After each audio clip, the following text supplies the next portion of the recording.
Good morning to everybody tuning in Asia Pacific and Australia. I know we have a few people from down under that will be tuning into this, and for all of you across Asia, happy Friday. Good morning to all of you, and to those of you in North America, good evening. To those of you on the East Coast. It's evening time, and I'm coming to you from the West Coast. My special guest is coming to us live from Hong Kong. So, we're going to get into the conversation in just a moment, but I'd like to welcome my special guest, I've been looking forward to this program for a really long time because she and I have some wonderful interests in common around leadership and helping people be successful, which is a common trait and something that relevant leaders do is that they make sure that people are successful. They don't just hand them the keys and have them go. So I think we're going to talk a bit about that. But I'd like to welcome, without further ado, my special guest, Liesbeth van der Linden from Hong Kong. Liesbeth, welcome to the program. Thank you so much, Brett. Thanks for having me on. And good morning to everybody. Good evening to the other side of the world. Happy to be on here. It's nice to be in a global world that the beauties that digitization brings us, isn't it? At least, absolutely, yeah, yeah. So that's fantastic. So, okay, so a couple of administrative issues for those of you tuning in live. I see that we're already pouring in here, so thank you so much. I'll be let me know where you're tuning in from and if you're live. And I do realize there'll be a little more than 3,000 people that see this on replay. Make yourself known on the replay as well. If you're watching it, most of you will see this over the weekend. But if you're tuning in live, let us know that you're where you're tuning in from. And if you're tuning in on the replay, feel free to engage with Liesbeth and myself on any of the topics that we discuss, or anything else that you'd like to know. There's nothing off limits here. This is free speech and free dialogue to anybody as well. We both love to get into critical thinking and applying our God-given human brains to helping others with complex issues, because the world is complex, but our job is to simplify it. So feel free to do that as well. I'll be dipping in and out of the audience or the participants throughout the live stream as well. But I'd like to take just a moment before we get into the heart of the discussion and tell you a little bit about my special guest today. And Liesbeth is a global executive coach. She's an author. I've got her book right here. We're going to talk about that book today. It's an amazing book. It's simple. And we're going to talk about some wonderful tips and advice from that book as well. But it is a book that you're going to want to get. So we'll highlight that a bit more as we continue here. But she's a recognized authority in the field of leadership, helping high-level leaders with international careers thrive.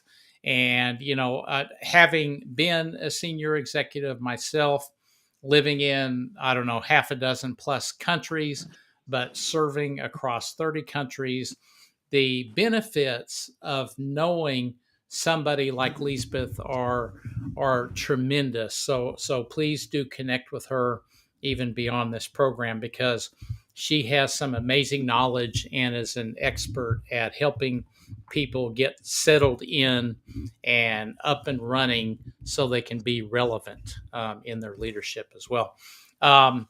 We'll talk about her book in a minute, but she is the owner of a leadership coaching company, GLTD Limited.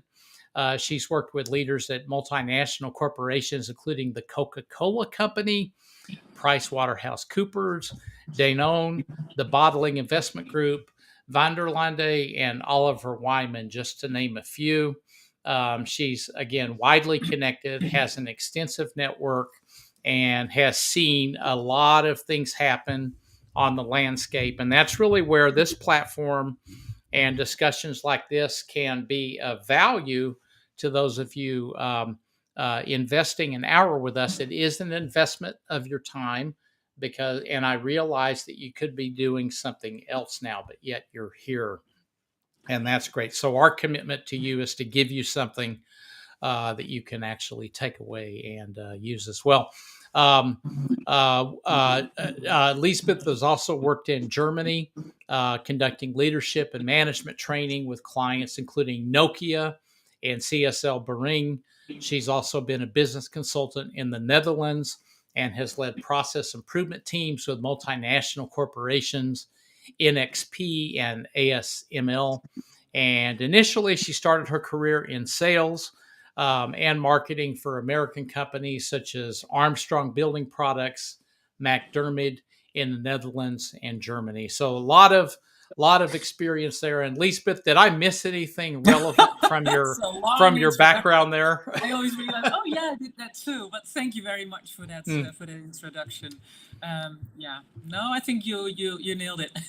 No problem at all. We have Ken here. Ken, thank you for tuning in. Ken, you're here every week. I appreciate it.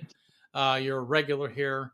And thank you so much for taking the time to tune in. We'll make sure it's worth your while as we get into the discussion as well. Sugarland, Texas, just southwest of Houston. So thanks a million.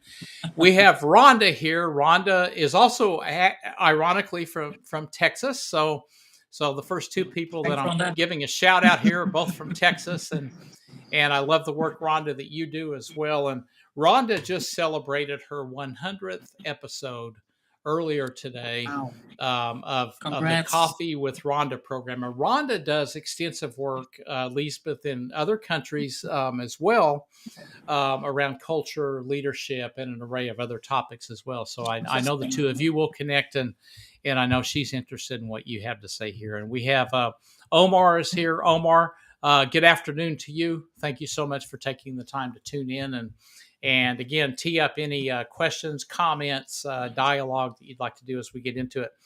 Liesbeth, let's kind of get into a couple of things here.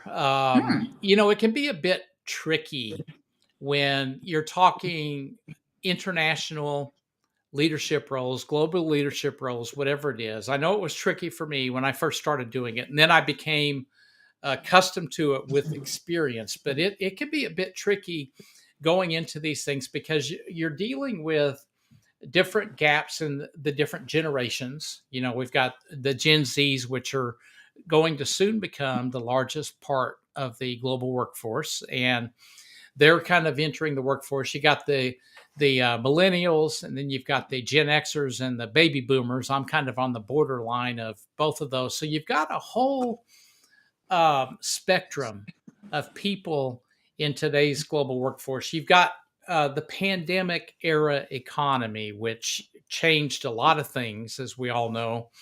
And it really helped to define what those different generations are actually doing now. Some are continuing to plow forward.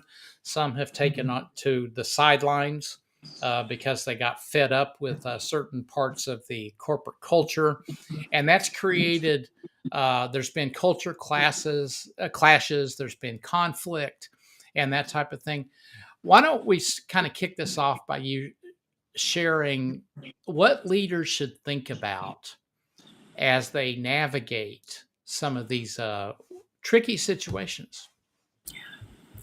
Yeah, and that's a big question because, like you mentioned, there are so many aspects around leadership, and not just the leadership part, but also the issues that you just mentioned on a global scale that have been affecting organizations and the people in the organizations and the choices they make in how they want to work and where they want to work.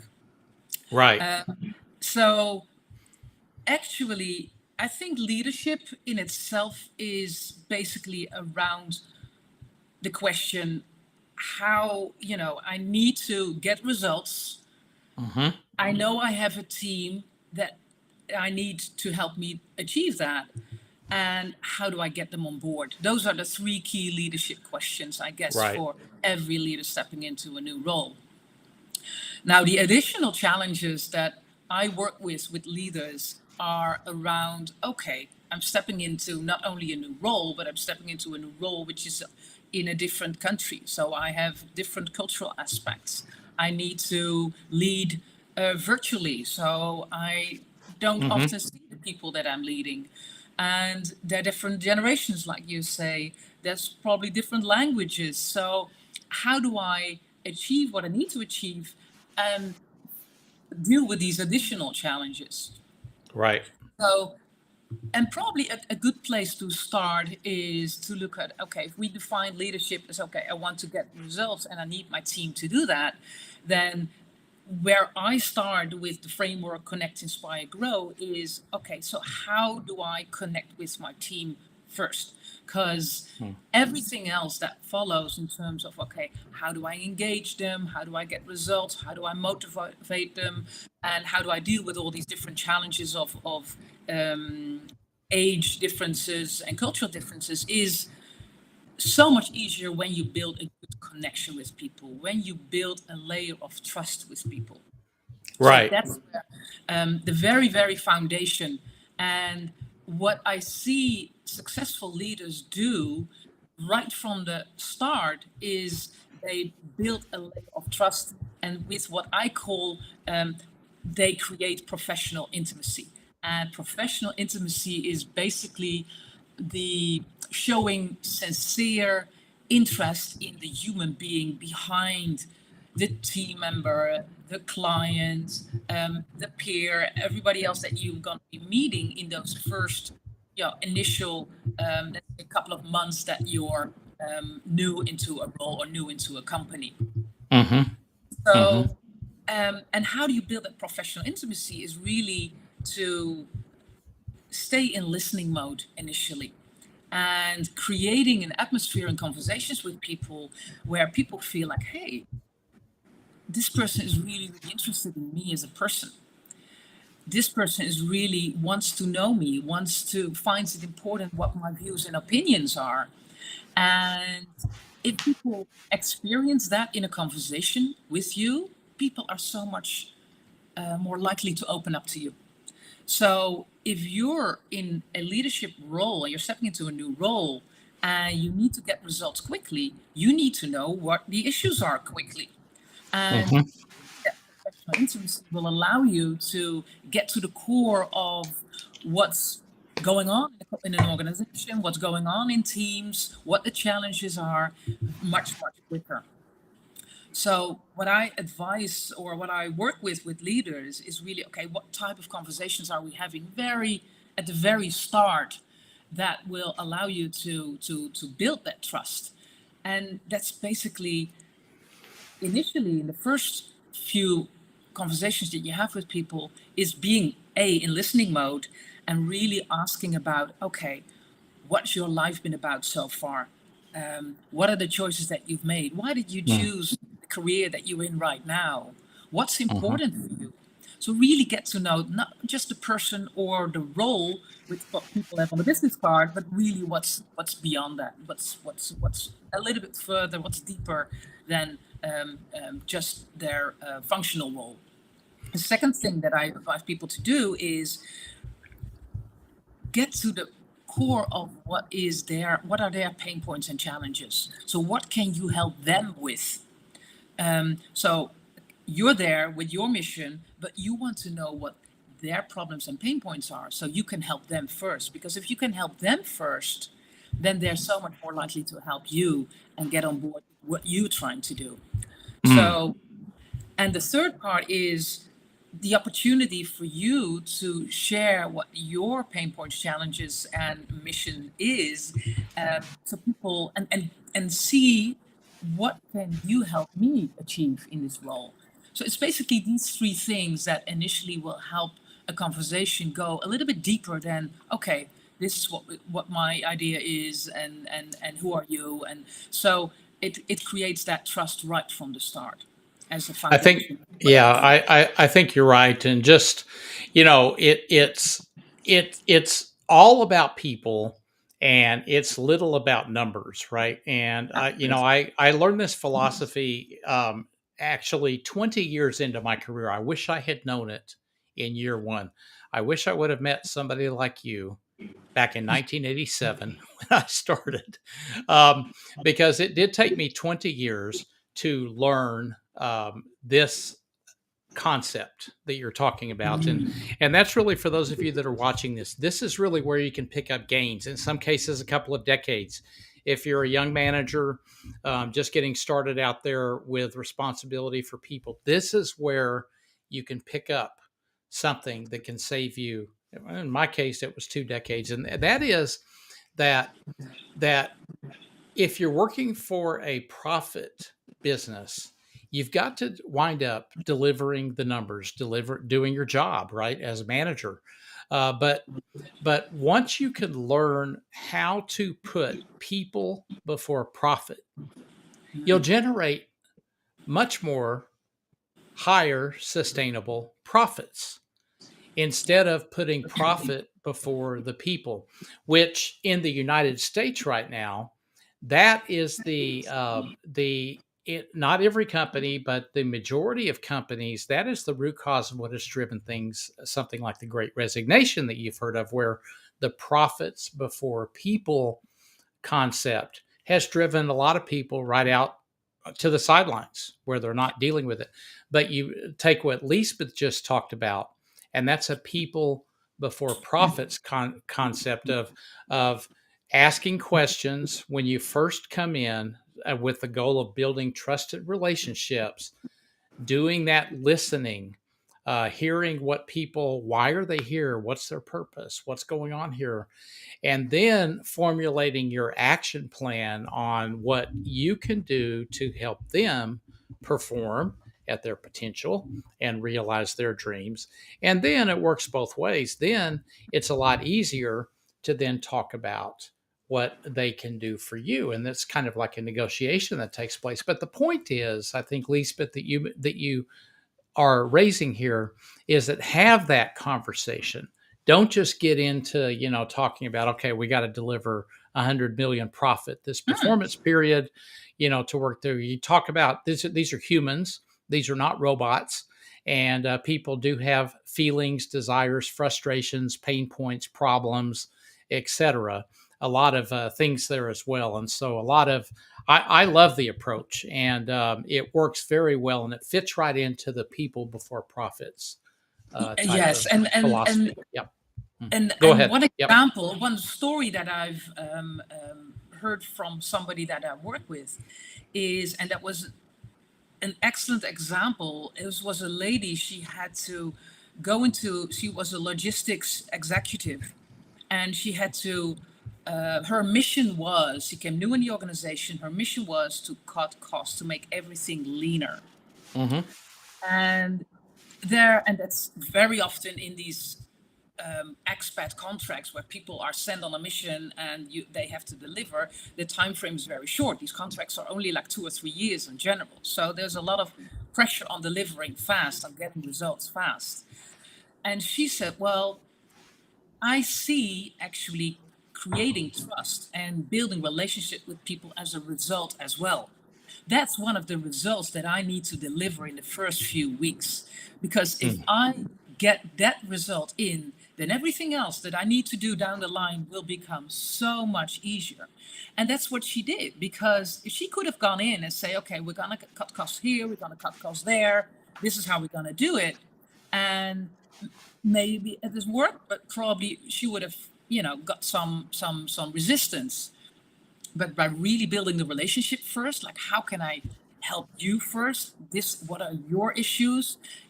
Really tapping into that, building that relationship and that trust first. She said, I could have those conversations about cutting costs a little bit later, but it was so much more smooth getting these decisions, Right. getting the buy-in for everything that I needed to do. So building relationships, she said, is for me a result on itself. And I really love that approach because that's exactly what you have just been sharing. That's people Yep. for profit. And at the end of the day, she got the same results She got the results that she wanted, but it just was so much easier. Oh, sure. Yeah. And, we've got Rhonda saying here that we have a broad workforce. And I'd just like to expand upon that a bit Mm, because that brought, you talk about cost cuts, right? Because there are a lot of companies, maybe we're on the cusp of a recession. I don't know. I can't predict it.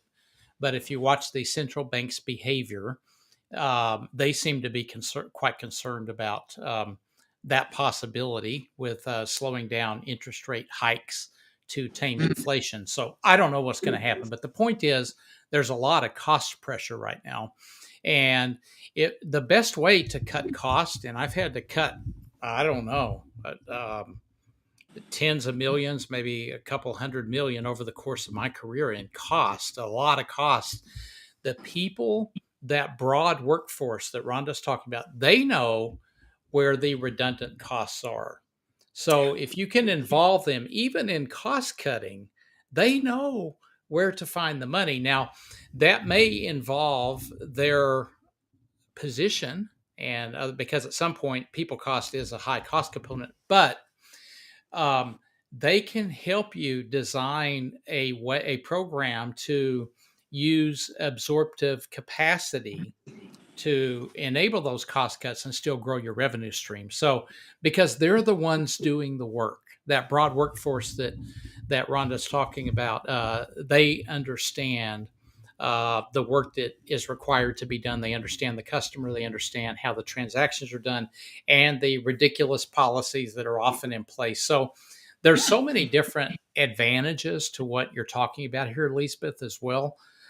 Same can be said with sales. They know that these people, if you have these conversations and you're a manager leader, especially a new leader in your first 100 days, we're going to talk about that in just a little while. But talking, just that communication, that connection, that engagement is so vital yes. for your future success, because you're going to be able to tailor a program for your job that you're there. Sure, you can apply prior experience, but you need to work with people that are actually doing the work. And if you can establish this connection, things will go so much smoother. Absolutely, Yeah, absolutely. yeah. And what you say Mm. is 100% and we talk about the book, but the connection is the first. But then inspiration, the inspire part of the book, the how do you Hmm. engage people? How do you get people on board for the strategies and the plans that you need to roll out to achieve what you need to achieve? You need the people. The knowledge is with the people, and so initially, what this whole engagement and inspiration is about and how to keep people on board is, yes, it's not who you are, is but what you share and why you want to do things that will often resonate with people Mm. and say, okay, I love what your plans are. I want to be on board with it. But then if the next step is, okay, I'm now going to push it top down and this is what it's going, then you lose those people again. So Right. yes, you can come Hmm. in with a vision that may be inspiring, but the actual work, like how are we going to do it? What are the Right. steps we're going to take? What are the tactics? You need those people, you need that input because that's on a level that they have much more knowledge about than you probably have, especially when Absolutely. you're stepping into a new organization, or especially when you're moving from, let's say, the US to Europe. You Hmm. need the people because they have the knowledge, and so if you can bring in that knowledge into the plans and the strategies, then they feel heard, they feel respected because you listen to their ideas and opinions, you integrate it in the plans and everything that you're going to be doing in the strategies. Then the buy-in for those plans and getting people to It's amazing. getting people Yeah. on board Mm. is so much easier. So It yeah, really we need, is. yeah. It really is. I'd like to welcome the African Union Foundation. Thank you for taking the time to tune in, and welcome aboard, Dean. It's great to have you on the ship here. So thank you so much for that as well. And I think you're right, Lisbeth, as well. That I've been able to transform a lot of cultures, and I learned something from one of my mentors in the UK during my time there about one of the best ways to transform a culture is to do what you're talking about, is to engage the people that are doing the work here. And you can even take it down. And this is another free tip for those of you watching this as well, that oftentimes, in 99% of the cases, the goals of an organization, the financial goals, the sales goals, the targets, whatever you call them, in a tops down culture are set from the top and they're allocated downwards. But if you take this philosophy that we're talking about here, I've seen it work 3.8 times higher outcomes by flipping it upside down. So by taking this same approach and enabling a bottoms up goal setting process with tools and incentives, you can produce up to my experience, 3.8 times higher in the UK. And in Zambia, when we did it later, it was over 4 times higher, because you have that commitment from the people. And if you can enable them to design their own goals, which scares the living daylights out of CFOs because they don't always trust this process, but they're human beings and human behavior is predictable. And it's you will a get sense of control. Yeah. It's a control thing, right? And that's the CFO's job. So, Yeah. but I think that same CFO is quite happy when they get their bonus, and the outcomes are 3 to 4 times higher than what they would have been had you allocated things from the top down. Because that gets me into the second topic we're going to talk about, which is pressure. Because pressure forces people to do things, and if that pressure becomes too great, then it can force people to do things and human behavior that may not be in the best interest of the organization or the client. So if you can tailor things like your goal setting and your process design and different things, where you engage and involve people that are actually doing the work, you'll get much better outcomes down the line. That's been my experience, again, specifically in the United Kingdom and Zambia, and then later in other Southern Africa countries, and then back in Asia. It's just an amazing type of engagement that you get when you involve people in the leadership of an organization. Absolutely. And the biggest mistake that I see organizations make when they send people out on assignments to do these whether it's making organizations leaner or setting up an organization from scratch, the biggest mistake I see organizations make is they select people purely.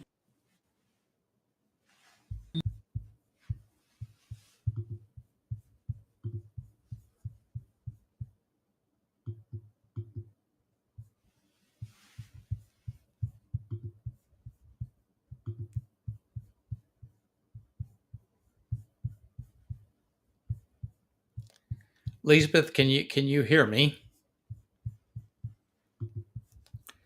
I'm not sure. We have a little bit of a technical problem here. Let me see if it's on. I don't know if the live stream can hear me or not. So I promise to fill the airtime. I think Liesbeth may have dropped off. Let me just kind of confirm that. I need to check something here, and I'm sure she'll get back in here in just a moment. Yeah, it looks like okay. It looks like it's just myself here. So when she comes back in, but I'll continue to share some wisdom and fill this in while Liesbeth joins back, I'm sure.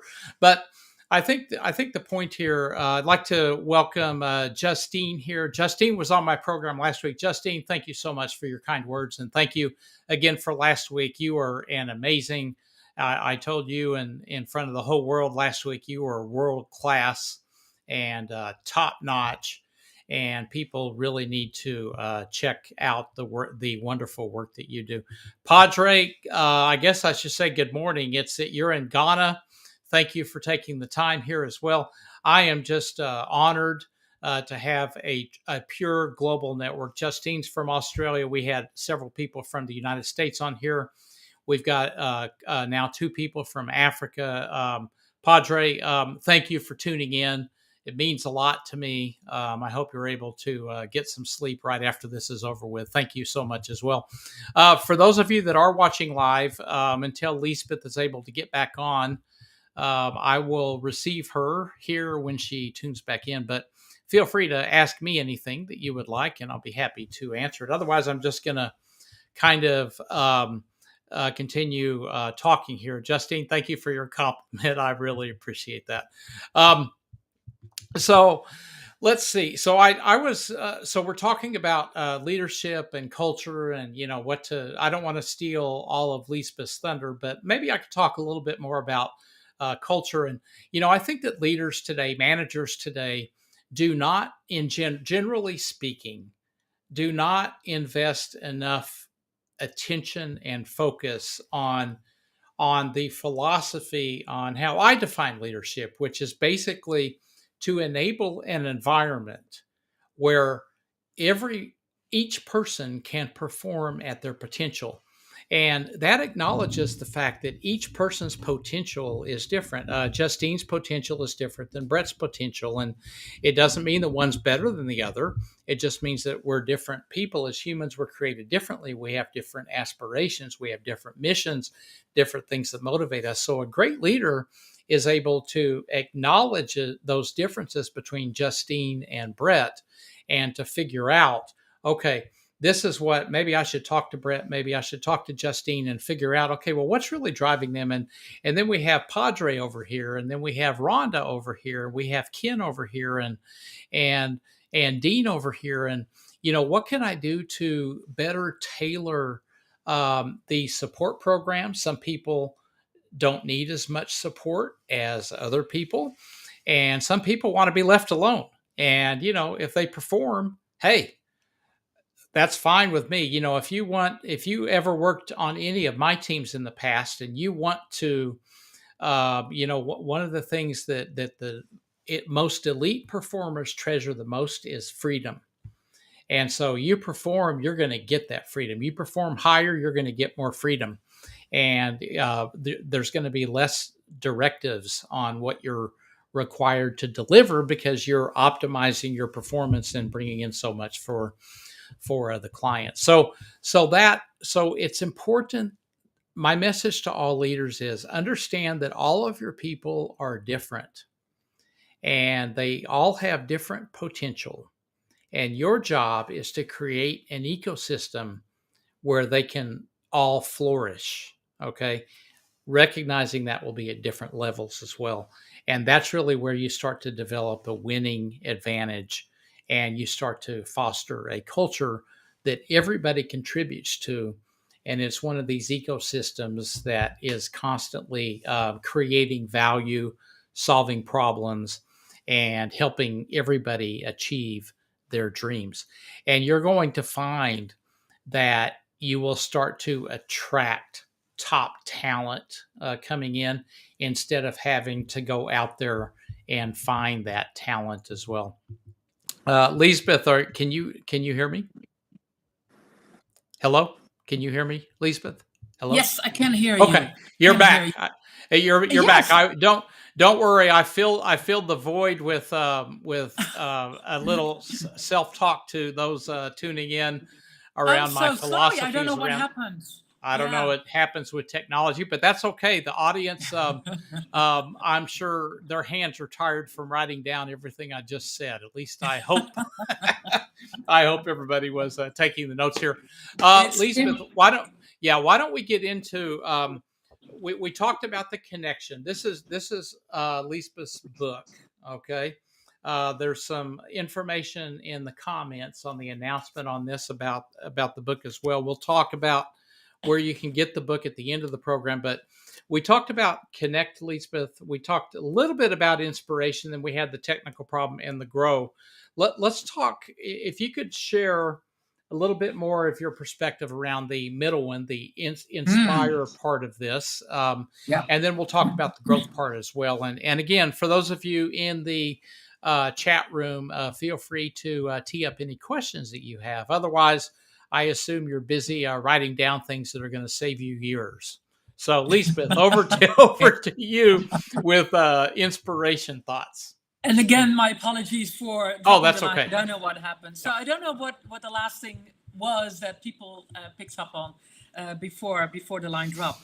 But I was thinking, I was already talking about the piece of inspiration and how to engage people, and basically saying that there are basically four things that I work on with people, that with leaders to engage their teams. And it's first it's the question, who are we as a team? When you're working with your teams, you want to know not only every individual, which you do in the connect phase, you have these conversations, you know a little bit more about people, but people need to know each other as well. I don't know if you're working with a new team or if you have an existing team, but it's important to spend time with the individuals, so people know their other people's stories, their individual stories as well. Excuse me. So who are we? Who are we as individuals, but also who are we as a team? What is it that we can do uniquely that is different than any other team that is here in the organization?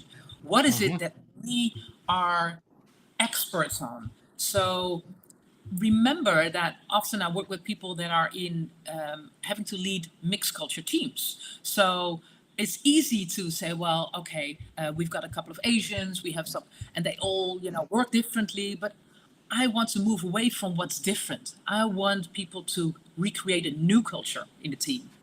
So in order to create a new culture in the team, you first need to say, okay, who are we as a team? What makes us unique? What can we do that we need each other for? So you want to, with the vision that you have and the input that you get from the team, start talking about, okay, who are we and who do we need to be to achieve the goals that we need to achieve? So you'll start, and there's somebody that I interviewed, and she had a brilliant example of how she did that. She used to work at Uber, and she came into it as a program director, and she had to work with several teams that were scattered around the globe. And she said, well, I wanted to create that new team identity because it's so important that people feel that they are part of something that they created. Despite all the differences that are out there individually, we want to create something that people are proud to be a part of. And the way to do that is to create shared goals and a shared identity. And she said, okay, well, I had this team in India and they were all over the place. And what they were good at, they found out, is we can, by doing a lot of research, we can create the Uber software for a market that has not even have smartphones. So, and so they were technically very good, and they had the ability to get the data from the market, which allowed them to create something very special for that market. And that was great, not only for India, but for actually, they started to say, well, this is something that we can do. We can also do it. If we can do it for India, we can do it for all the emerging markets. So they had something very special that they developed that they were known for. So, and that's what I see. There's an example of creating a shared identity. What is something that we can do that we're really, really good at as a team? Right. So that bonds people together. So that's the shared identity. Then, okay, how do we want to win? So what is it that we need to achieve, and how are we going to get there? So that's getting everybody's input, like, okay, how are we going to get there? What are everybody's ideas? What is the knowledge we have? What is the knowledge we lack? How are we going to get that information? So we're going to divide the tasks, and so everybody is taking ownership of the piece that they're good at, and they know what their piece in the puzzle is to achieve the goals that are set out for them. And that they helped create, because these are shared goals. And the last, and that's a very critical part of the process, is how do we engage? How do we work together? Because most of the conflicts that are outside in the workplace are based on misaligned expectations. Right. So how do we work together? Now we know who we are, we know who we want to be, we have this shared goals and shared purpose, what we work towards, but how are we going to do it in terms of how do we make sure the process is smooth? And that has everything to do with, especially when you're working in a global environment where people are scattered around the world or working in different time zones. Okay, what are the critical meetings that everybody has to attend? Everybody needs to be there. So can we find moments in the week or the month that everybody is available? So Right. We ask people to be flexible in their work hours, but we want to protect people as well. So where do we put boundaries in to protect people's private lives? How do we make sure that we, for particular meetings, we have the what's our decision-making process, for instance? Who needs to be there to make a decision? How do we follow up on meetings? What do we do if you cannot join a meeting? Are you going to send a representative that is somebody who can also contribute to the meeting? So it's all these small things like, how do we work this and how do we make sure that things are streamlined? Because especially again, when you're working remotely, when you have all your different work styles, because you're used to working in different countries, you have different time zones, these agreements are critical. And that's what a lot of people miss. And when you don't have these Yeah. agreements in place, then misalignment happens, conflict happens, communication, um, you know, problems happen. So yeah, so it's really to who are we as individuals and who are we as a team? Who do we want to be in order to achieve the goals? How are we going to win? So what are the strategies involving everybody's input that are going to work and make us achieve what we need to achieve? And how do we engage? How do we make sure that we have aligned processes and we make agreements on how we do things? So the process becomes a lot smoother. Yeah, exactly. And I think I do acknowledge that it can get more complicated depending on the organizational structure. For example, if it's a matrixed organization and you've got some direct reporting lines and indirect reporting lines, I've been involved in the matrix in every side of it, every which way you can expect, and that just adds to the complexity. But the fundamental principles of what you're talking about, they work especially well in Right. the matrix. Yeah. Well, Brett, and thank you for raising that point, because Yep. if I'm talking about team and your team, that team may not be the people that are actually reporting to you per se. So when we're talking about building connections and building trust and having influence, more and more organizations are networked organizations. So it's not because of authority or hierarchy that people will be in your team and will be part of your project team. You may have to work with people that are not reporting to you. And that's why that first piece, that building trust, helping other people first so they are more willing to help you, to build those kind of relationships, to build that network is so much more important initially right from the start, because you need those connections further down the line. Actually, there's a tool that I've mentioned it in the book, but that lays the foundation for the initial 40 days in who do you connect with, because people jump into a new role, they focus on the what, but they have to focus on the who. So there's a tool which is called the Connect card, which really is building the foundation and answers the questions for you in your organization about, okay, what knowledge do I have in the team? What are the knowledge gaps? What is it that I need to do, and what impact who will I impact, and who will I be impacted by? And all these are all people. These are all people.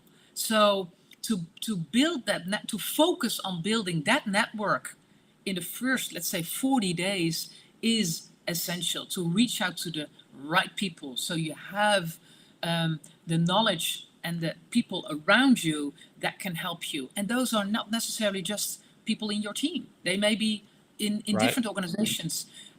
So the Connect card is a tool that I use.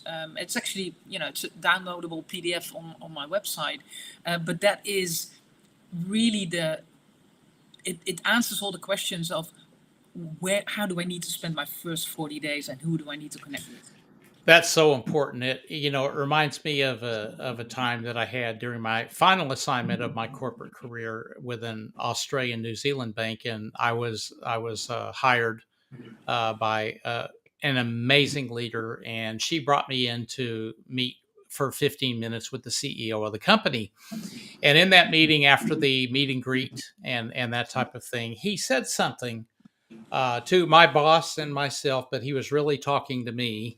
And there had been a problem. This was like my first week in the job, first week or two in the job, and so it was in Melbourne, Australia, at the headquarters, and we're in the CEO's office, and he said something about, well, we've had a problem that we've experienced in X country. I won't reveal where that was, and it had created a reputational issue for the company, and he looked me in the eye and he said, Brett, we don't need any new problems like this. And so I knew, due to my experience, right, and also knowing that in my first 40 days, or for me, it was 30 days after he said this to me, I needed to find out what in the world was he talking about. And so I left that meeting and immediately formulated a plan to talk and meet with all of the risk people in the bank, because the risk people were the ones that, had to protect the bank from having reputational issues through their policies and their policing and all this other stuff. And so that was one of the best decisions, because I knew that my job was different than the job that I had accepted at that company based on what that CEO told me. I knew that, and I knew that my job was one of risk management, not of what I thought that it was going to be, because the situation had changed. And he didn't need to directly tell me that, but I could sense it. And so that basically defined how I operated for 3.5 years, which was a very risk tightened framework, so that we didn't have any reputational issues, as opposed to let's go out there and grow the place beyond belief. And with that could come some baggage of reputational issues, and we didn't have one reputational issue, but we did have to drive the car with 1 foot on the accelerator, 1 foot on the brake. And that was frustrating for a lot of people, but I kept going back. I never told anybody this during my tenure at that company, but that one 15-minute conversation with the CEO told me everything I needed to know about what my job was. But back to your point, who I met with in that first 30 days on the job, they were all risk people. Everybody else I put off to later. They weren't growth people. They weren't the other parts of the bank, marketing, sales. It wasn't them. It was the risk people to understand, okay, these are what the boundaries are, and then I'll operate and drive my part of the business based on those boundaries. And what with your story, it highlights for me two things. First of all, how important it is to listen initially. So don't do anything just yet. Just listen to people and have these first conversation and be in that listening mode, because there's so much information that's going to be shared with you, and if you miss these things, that it will have an impact on everything else that's going to follow, and possibly your whole next 2 to 3 years. And the second thing is, and that's a challenge that I hear a lot of leaders that I work with struggle with, is you're stepping into a role with a particular expectation of what you think you going to be needing to be doing, and the reality is so much different. And Right. often they step into something that they didn't expect at all. They thought they were having to solve this issue, and then all of a sudden there were 3 other issues that were much more important, or a much bigger issue, or that had and that impacted everything else that they wanted to do. It's what I called you're stepping into a mess. Like it's Hmm. people may have left the role in Right. not good shape. And so you're having to focus your attention on solving other people's mess first before you actually have time to start working on what you initially thought the job was about. That's And right. And that's the real world. And it doesn't exactly. matter. I'm not going to sugarcoat it. That's just the way that it is. So don't be gullible and think that these things don't happen. That 15-minute meeting that I had, it defined everything that I did. If I had to make a decision to err on the side of business growth versus reputational risk, I didn't even have to think about it because it was made really clear to me indirectly that the scope of this role was going to be quite different, as well. Timothy Gleason, thank you for tuning in. Appreciate you joining us today as well. So, Liesbeth, tell us about the growth part of the book. So, I think we did a deep dive into Connect, Inspire, the growth book. So, we've laid the foundation. We've got communication, engagement, purpose, a lot of alignment happening as well, both outside and inside of a matrix. Tell us about the growth part in summary, and then we'll kind of wrap up here. Sure. Yeah, and the growth part is really, if you would have to put it in the first 100 days, it is the third part of the 100 days, but it Right. doesn't stop. So the growth Mm. part is all about how do you keep talent on board?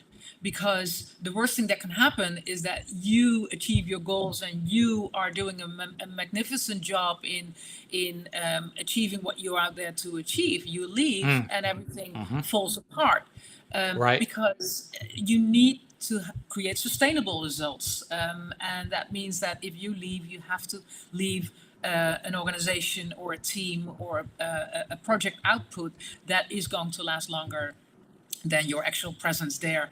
So, what's important in grow is, and again, the foundation is laid in the very early stages, is how do you keep people on board? So if you need to know you need to know what drives people and what their motivations are and what the choices is that they are going to make, they want to make, why they do what they do, because that Mm. will tell you what they need to continue to stay in the organization. Now, a, a, what I often see happening is that organizations are too focused on the output only. So they're saying, Right. okay, I'm just gonna look at the results, and then I'm gonna see, okay, the results are this, so I need to change something in my team. And what I would recommend and look at is, okay, don't be just results oriented. Yes, results are important, but the results are only a reflection of the process that is leading up to those results, because the results Right. itself are often, not completely in your control, but the process is Right. in your control. So it's having those conversations with knowing what people want and help them in their next, and it's not just talent development or HR that need to get involved in there. It's the leader, Mm. because there was a McKinsey report showed that they interviewed people that were intending to leave their organization, and it was 40% of the people that they interviewed were intending to leave the organization within the next 12 months. And Yeah. 32% of those people said they were going to leave because of uncaring leadership and uninspiring bosses. So Hmm. that tells us it's not up to HR and talent development departments No. to create growth or development plans for the people. It's the connection between leadership and the people Yes. that is really so important for people to decide, am I gonna stay or am I gonna go? So it's those connections, it's the conversations you have, it's how well do you know your people, how can you accommodate what they're aspiring to be. And for some people that will be, okay, I want to be in your job, or I want to be the next um, person in leadership position. How can you help them get there? But there Right. may be another person in your team that says, well, actually, I'd like to put my career on pause and maybe climb the Mount Everest for a year. And you can say, well, Hmm. that's got nothing to do with me. Or you can say, okay, what are things that because I don't want to lose you because you are very experienced and talented and I'd like to keep you on your team. But I realize that there's another priority for you at this moment in your life. How can we help you do that and keep you on board? So Hmm. it's people have a need to grow. Everybody wants to grow, but the growth will not only be in the career, it may also be outside the career. But if these people are talented, Right. but their priorities are at this moment maybe to take care of a grandmother that's ill, or maybe taking care of kids that are very young, how can you accommodate that and still keep them on board? And Right. there's no Hmm. cookie cutting approach for that. You cannot say, okay, well, let's roll out this training program and push everybody through it, and that will, they're no longer, that's what their growth path is going to be.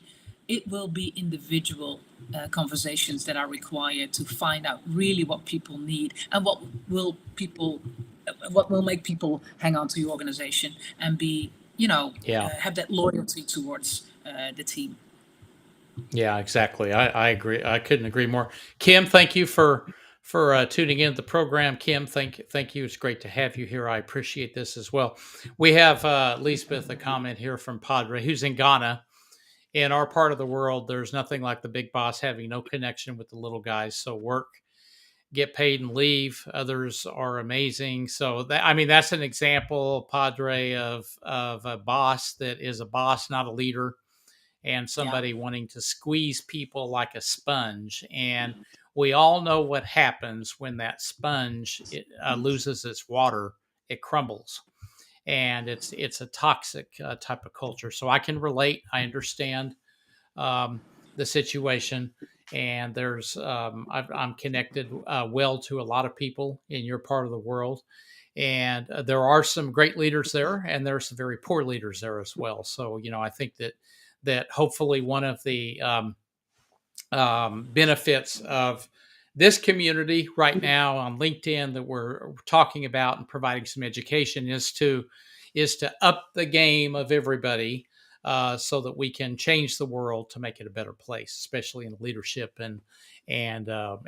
shaping the type of culture that needs to be shaped to deliver deliver outcomes by putting people before profits. That's really, if I'm going to summarize what we're talking about today, is putting people first, and that because ultimately that's what's going to generate your profits, as people before profits. And it's actually counterintuitive when you think about it, and it's pretty ridiculous when you think about a profits before people culture, that is just, it's a revolving door, right, of Yeah. people, and treating people like a natural resource, and you use it up and then you're done with it. And that's not very inspiring to humans. So I think people before profits. I think the book here, Connect, Inspire, Grow. Where can people get this book, Lisbeth? It's available on Amazon. So Okay. that's where and Yep. Barnes and Nobles for those people who are calling in from the US, and it should be globally available and through my website as well, gltd.co. People Yep. can tune in to get the book, or get the Connect cards, the tool that I'm talking about in the book, Yep. and for anything else that actually that I'm doing in terms of work and programs, probably the website gltd.co is the best place to go. Or LinkedIn, reach out to me and we get connected and take it from Yeah, there. and I strongly recommend that you do that, folks. I think that there's enough challenges out there in the world, geopolitically, within companies, and that type of thing, that the sooner that you can master the things that we're talking about, and especially if you're a new manager, new leader, or new assignment, that first 100 days which is where Liesbeth is focused on in much of what we've talked about today with the book. That first 100 days is vital, and where you're going to invest your time in that first 100 days is critical. Okay, I gave you the example of what I've done it, and I've not done it, before that. So obviously I had I don't know, 15 plus or minus years, a little more than 15 years experience that told me from that 15-minute meeting what to do. But 15 years prior to that, I wouldn't have had any idea. So this is where you can pick up. You can gain years of experience by reading a book like this. And quickly, Brad, and that's what my experience is as well. Is most senior leaders, they've not been taught these skills, because I've done an MBA, I went to business schools, but zero time was spent on these type of skills, or how do you Right. build trust with people, how do you connect with people, how are you going to have difficult conversations with people, how do you handle conflict. These are not the type of skills. Yes, technical skills are, and how do you read the balance sheet and all that stuff is brilliant. You need that, Right. but these other skills will help you out of these more difficult difficult situations when you're stepping into leadership roles. They really will, and so please put people before profits, folks, and you're going to get a long way. Learn how to connect, inspire, and grow. Invest that first 100 days wisely as well. I've already got a request here from Padre. Please bring her again. So maybe, Liesbeth, we may have to have you back. We've Love already got to, one love to, Brett. request. But thank you, Padre, Very. for tuning in, even though it's 1 o'clock in the morning in Ghana. Wow. So, Liesbeth, any final parting words? I'll give you the opportunity to get anything that you wanted to say before we came on the program that you didn't have an opportunity to say as we wrap this up. Well, we covered so much, and let me just take the opportunity, because I really appreciate there's so many people from so many different parts in the world that are tuning in, that it's not our culture that defines us. It's culture is just part of us. It's not all who we are. And often I see, the cultural part is so difficult, but focusing on the person behind the culture, listen to their stories, listen to what's important for them, because people are more than just their culture. And so I would kind of want to emphasize that, because there are much more elements. If you know people well and connect with people, there's so much more elements that unite us as people. We all have the same needs and desires in terms of, we want to grow, we want to develop ourselves. If we believe in the cause, we want to work hard for it. Those are things that I believe is true for every human being. And so, yes, if we can have the type of conversations that bring that out, that we all can connect at some level with everybody, then, and tap into that and build the trust from there, then I'm sure it's helping you in your role, in whatever role you're playing, in organizations and outside organizations, I should say.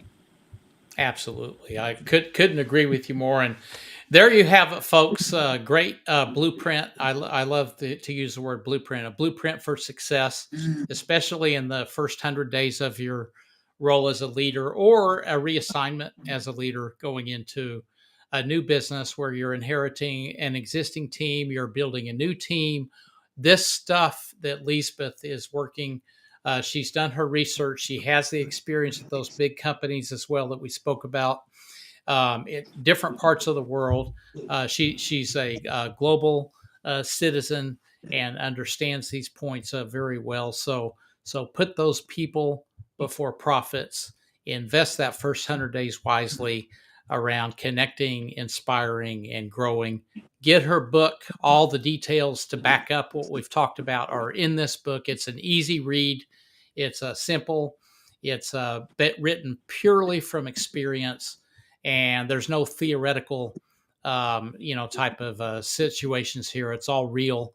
So pick up her book. You can get it on Amazon. Again, it's Connect, Inspire, and Grow. And you can find information in the comments below. Liesbeth, I'd like to thank you this morning for taking the time on your Friday to come on here Thank and you, Brad. invest with the community.